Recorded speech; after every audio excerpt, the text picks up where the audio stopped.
Welcome back to my YouTube channel mathematics पैसनवाला। इस दफ़ा ज़्यादा टाइम हो चुका है जब तक मैंने लास्ट वीडियो अपलोड किया था, बट शेड्यूल बिजी हो गया तो इस वजह से टाइम नहीं मिला था। अब क्योंकि एस टी एच पी और फाउंडेशन न्यू स्टार्ट हुए हैं और मैं खुद पढ़ा भी रहा हूँ, तो अब स्टूडेंट को नीड जब हो तब मैंने सोचा कि अभी वीडियो बनाना है, अभी ठीक रहेगा। क्योंकि स्टूडेंट आते हैं, थोड़ा एडजस्ट होते हैं, तब तक उनको माहौल समझते हैं, सेक्शन मिलते हैं, बहुत सारी चीज़ें होती हैं। इसलिए कोशिश ये थी कि वीडियोस बाद में अपलोड करूँ। तो एस टी एच पी और फाउंडेशन क्योंकि साथ स्टार्ट हो रहे हैं, तो ऑब्वियस है कि उनके मिड टर्म भी मोस्ट प्रोबेबली होंगे, तो साथ अब अलग अलग होंगे, यानी कंटेंट वाइज वो अलग होगा, मगर मोस्टली हम आज वो भी डिस्कस करेंगे कि मिड में कौन कौन से चैप्टर्स इंक्लूड होंगे उस हिसाब से। फ़िलहाल तो क्योंकि सबको बेसिक मैथ्स पढ़ाई जा रही है, मगर बेसिक मैथ कम होगी, मेनली फोकस हमारा चैप्टर्स पे होगा, तो पेपर में चैप्टर्स ही आते हैं।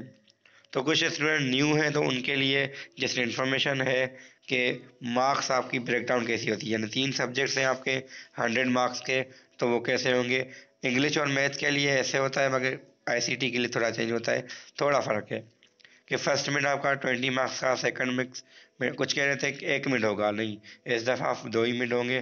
फर्स्ट मिड होगा 20 मार्क्स का, सेकंड मिड होगा 20 मार्क्स का, और सेशनल मार्क्स यानी टीचर के हाथ में होती है, क्विज़, असाइनमेंट और क्लास पार्टिसिपेंट मिला के वो 20 मार्क्स रहता है। इसके अलावा फाइनल टाइम 40। अब जो सेशनल है वो आईसीटी में नहीं होते, 10-10 मार्क्स से मिड वन मिड टू में वो एडजस्ट हो जाते हैं, क्योंकि वहाँ प्रैक्टिकल भी करवाते हैं। इसके बाद है कि ग्रेडिंग पॉलिसी। कुछ स्टूडेंट को ये नहीं पता होता कि पॉलिसी होती क्या है ग्रेडिंग।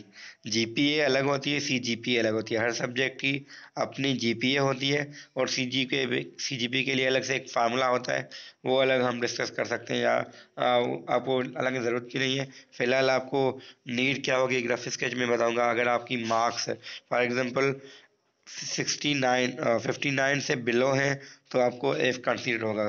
और अगर किसी एक सब्जेक्ट में आपको एफ लगती है, आपका पूरा फाउंडेशन या पूरा टीएचपी प्रोग्राम फेल हो जाएगा। क्यों?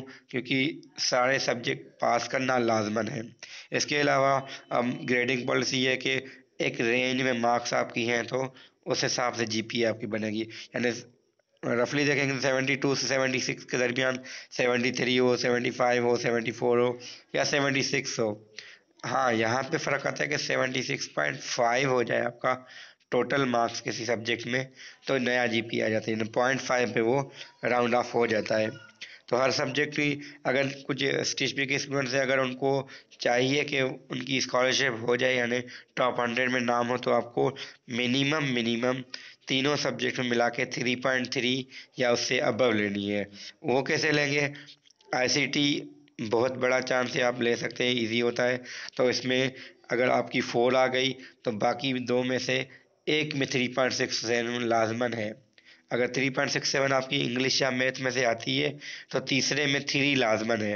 यानी एक आपका 3 पे हो, एक 3.67 पे हो, और एक 4 पे हो, तो 3.3 से भी ज़्यादा हो जाएगा। अगर आपको 3.3 तक चाहिए, तो उस हिसाब से दो 3.33 में हो, और एक 4 में नहीं तो 3.67 में भी, तो आपका काम हो जाएगा। तो मेनली मतलब मेन मिनिमम ये है कि 3 से किसी भी सब्जेक्ट में जीपीए ना हो, और कोशिश करें कि आईसीटी को 4 पे लेके जाएं, और बाकी दो 3 से अबव हों, तो आपकी जीपीए 3 से अबव ही हो जाएगी। और अगर एक में 3.67, जैसे मैंने कहा कि एक में 4, एक में 3.33 है, या इवन 3 भी है, जैसे मैथ्स में मोस्टली कम आते हैं या इंग्लिश में किसी के कम आ जाते हैं, तो वो आपकी एडजस्ट हो सकती है। उसके अलावा कंटेंट्स। अब स्टूडेंट परेशान है कि हम कौन कौन से चैप्टर्स पढ़ेंगे। तो फ़िलहाल तो क्योंकि बेसिक मैथ्स पढ़ाई जा रही है, मगर मिड वन के हिसाब से जो रफली है कि हमेशा होता है। अब ये नहीं कि मैं कोई अंदर से बात बता रहा हूँ कि ये होगा एग्जैक्टली, मगर मेरा जो ऑब्जर्वेशन है लास्ट ईयर जैसे हमने पढ़ाया भी है, और जो डिस्कशन हुई भी है लास्ट ईयर की, तो उस हिसाब से हमने देखे कि चैप्टर 3 हम स्टार्ट करेंगे, क्योंकि इस दफ़ा चैप्टर 2 नहीं, वरना 2 होता तो हम वो करते, मगर चैप्टर 3 इंडाइसिस वाला चैप्टर है, तो ये बहुत बड़ा चैप्टर है। इसके अलावा पहले 2-3 होता था, अब 3-2 नहीं है, तो अब ऑब्वियस है कि 4 आ जाएगा। तो मिड वन में आप तैयारी करें कि चैप्टर 3 और 4 दोनों आपकी क्लियर हों। यानी 3-4 अगर आप जो एडवांस में पढ़ते हैं स्टूडेंट, उनके लिए है कि अगर आपकी हर चीज़ क्लियर है तो आप कोशिश करें कि 3-4 तक फोकस करें, क्योंकि 3-4 ही हम पढ़ेंगे तो मिड का टाइम आ जाएगा।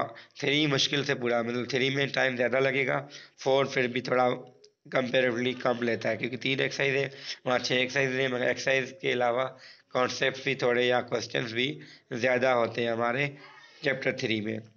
तो ये इंट्रोडक्टरी मैंने वीडियो अपलोड किया है, बाकी वीडियोस तो आपको पता है कि चैनल पे अवेलेबल है, मगर मैं इस वीडियो के बाद एक प्लेलिस्ट बना रहा हूँ जिसमें STHP हो या फाउंडेशन में मिड बाय मिड आपके वीडियोस उसमें अपलोड करना, ताकि आपको मुश्किल ना हो, क्योंकि वो से ढूंढना मुश्किल हो जाता है। तो जो चैप्टर आपके रिक्वायर्ड है मिड 1 के लिए फ़िलहाल मैं वो अपलोड कर रहा हूँ, उसमें रख रहा हूँ, बाकी हम बाद में रखेंगे।